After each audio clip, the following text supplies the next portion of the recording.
আসসালামু আলাইকুম, welcome to life with me. আবারও একটা ছোট্ট ব্লগ নিয়ে চলে এসেছি আপনাদের মাঝে। অলমোস্ট ৮ অথবা ৯ মাস পর ফ্যামিলির সবাই মিলে ডিসিশন নিয়ে আবার চলে যাচ্ছি গ্রামের বাড়ির উদ্দেশ্যে। এবার বাড়ি যাওয়ার জন্য আমি যতটা না এক্সাইটেড ছিলাম, আমার চেয়ে বেশি এক্সাইটেড ছিল বাচ্চারা। তারা পাগল হয়ে গিয়েছিল বাড়িতে যাওয়ার জন্য।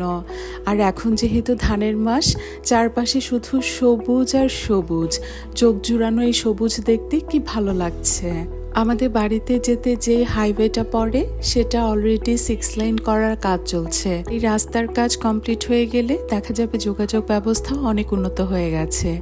এটাই হচ্ছে আমাদের গ্রামের সবচেয়ে পুরাতন এবং একমাত্র স্কুল। আমার বাবা, চাচা, কাজিনসরা সবাই এখানে পড়াশোনা করেছে। ছোটবেলা বাড়িতে ঘুরতে আসলে কাজিনদের সাথে এই স্কুলে চলে আসতাম। অনেক সুন্দর মেমোরি ছিল সেগুলো। সবার কাছেই যার যার গ্রাম সবচেয়ে পছন্দের, কিন্তু আমাদের গ্রামটা সত্যি একদম অন্য রকম। ছবির মতো সুন্দর আমাদের এই গ্রাম। এই সময়টাতে দেখা যায় প্রায় প্রতিটি জমিতেই ধানের চাষ করা হচ্ছে, আর ধানের এই সবুজ দেখে মন প্রাণ একদম ভরে যাচ্ছিল। সবুজে সবুজে ঘেরা আমাদের এই সুন্দর গ্রাম। চারপাশের প্রাকৃতিক পরিবেশ উপভোগ করতে করতেই চলে গেলাম বাড়িতে। ঢাকার খুব কাছে হওয়ায় বাড়িতে পৌঁছতে তেমন একটা সময় নেয় না। আসলে শিকড়ের টান বলে কথা, অনেক দিন যদি বাড়ি থেকে দূরে থাকি মনটা খুব খারাপ হয়ে যায়, খুব খারাপ লাগে। আর মেইন রোডের ওপর থেকে এই সরু রাস্তাটি সোজা এসে মিলেছে আমাদের বাড়ির দরজায়। আর এই হচ্ছে আমাদের বাড়ি। আর আমাদের বাড়ির ঠিক পরের বাড়িটিই হচ্ছে আমার মেঝো চাচার বাড়ি, আর তার সামনে রয়েছে আমাদের বড় চাচার বাড়ি। আমাদের বাউন্ডারির ভেতরেও আমার আব্বু শখ করে বিভিন্ন প্রজাতির ফলের গাছ লাগিয়েছে, তাই আমাদের বাড়ির ভেতরেও সবুজের এই সমারোহ চোখে পড়ার মতো। ছোট বোনের বিয়ে, বাচ্চাদের স্কুল সব মিলিয়ে দেখা গেছে বাড়ি আসবো করেও আসা হচ্ছিল না। এবার গিয়ে যে রকম শান্তি পেয়েছিলাম তা আসলে ভাষায় প্রকাশ করার মতো না। আর যে যদি এই সুন্দর সুন্দর ফুলগুলো গাছে ফুটে থাকতে দেখে মন কার না ভালো হয় বলুন।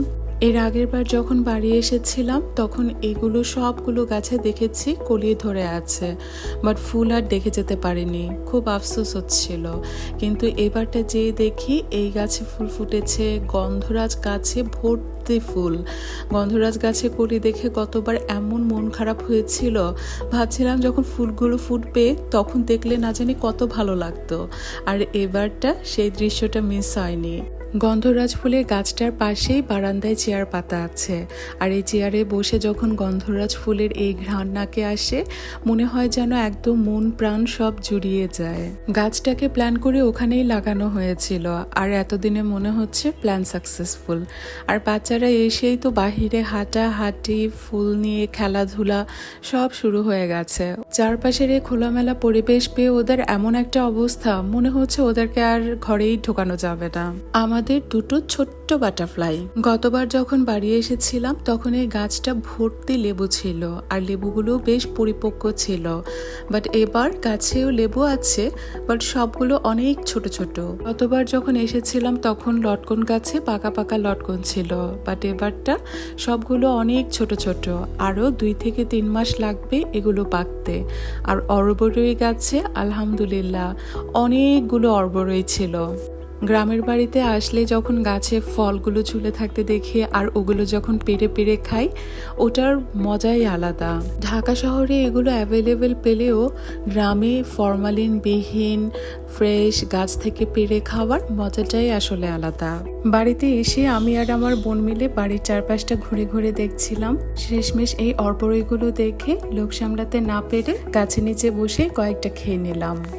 আমাদের বাড়ির চারপাশে বাউন্ডারির ধার দিয়ে আম্মু এই পেস্তা আলুর গাছগুলো লাগিয়েছে। এই গাছগুলো অন্য গাছ বেয়ে বেয়ে অনেক দূর উপরে উঠে গেছে।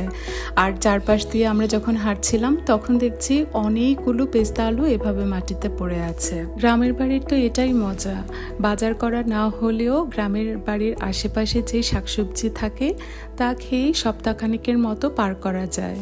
আর ওই দিন কিছু সময়ের জন্য হেঁটে আমরা এতগুলো কচু চারপাশে পড়া পেয়েছিলাম। আর এগুলো আম্মু পরে ভর্তা করেছিল, খেতে অনেক মজা লেগেছে।